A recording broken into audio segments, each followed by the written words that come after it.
Hello à tous, c'est Tutographisme, j'espère que vous allez bien et aujourd'hui on se retrouve pour cette quatrième vidéo de la mini-série 5 raccourcis sur les logiciels de la suite Adobe et on est aujourd'hui sur Adobe After Effects. Donc sans plus tarder, on passe au premier raccourci. Donc premier raccourci, il est assez cool, on va voir comment découper un calque ou une vidéo. Donc tout simplement, on va venir sélectionner notre calque en question, on va faire un CTRL-MAJ-D. Et vous allez voir que ça va couper au niveau du curseur. Donc ça c'est vachement cool. Ça évitera du coup de dupliquer et ensuite de réduire jusqu'à la partie voulue. Donc là on va tout simplement faire un CTRL-MAJ-D pour couper à l'endroit où il y a le curseur bleu. Deuxième raccourci, celui-là il est vachement important puisque on va voir comment centrer le point d'ancrage tout simplement sur le centre de notre calque, parce que là tout simplement vous le voyez, le point d'ancrage est en bas à droite, donc si je veux modifier la taille ou la rotation, il va faire en fonction du point d'ancrage.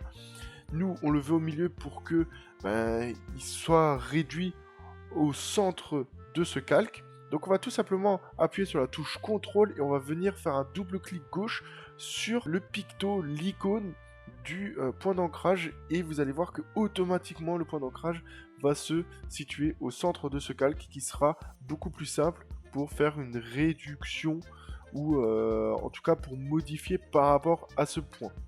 Troisième raccourci, celui-là il est plutôt cool quand on a beaucoup d'images clés sur différentes parties. Donc quand je dis partie, je parle par exemple avoir des points clés sur la transformation, donc grandeur, rotation, des points clés sur le mouvement.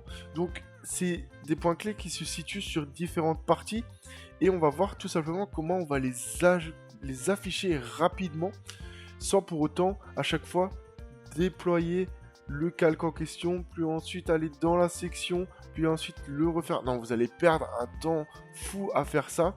On va tout simplement venir sélectionner le calque et on va appuyer sur la touche U et vous allez voir que ça va uniquement déployer les parties où il se trouvent des points clés.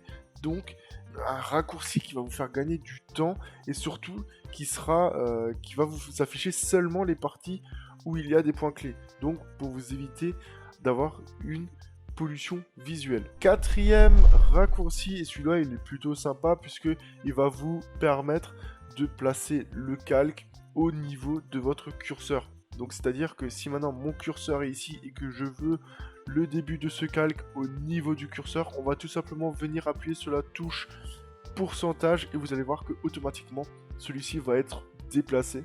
Donc encore une fois, je place le curseur, on va dire à la limite ici, je vais appuyer sur pourcentage et vous allez voir qu'automatiquement ça va le placer ici. Donc ça vous évitera par exemple de le placer de telle sorte, ensuite de zoomer, de replacer comme ça, de revenir. Non, vous mettez tout de suite le curseur en place, vous n'avez pas besoin de faire autre chose, pourcentage, il est placé correctement. Cinquième et dernier raccourci, alors celui-là il peut paraître basique, mais il est tout aussi important que les autres, c'est l'ajout d'un marqueur. Donc un marqueur, pour vous expliquer vite fait, c'est le point ou le marquage que vous voyez ici, pour justement venir marquer un point important dans votre projet, et pour cela on va venir tout simplement appuyer sur la touche étoile de votre pavé numérique pour ajouter un marqueur.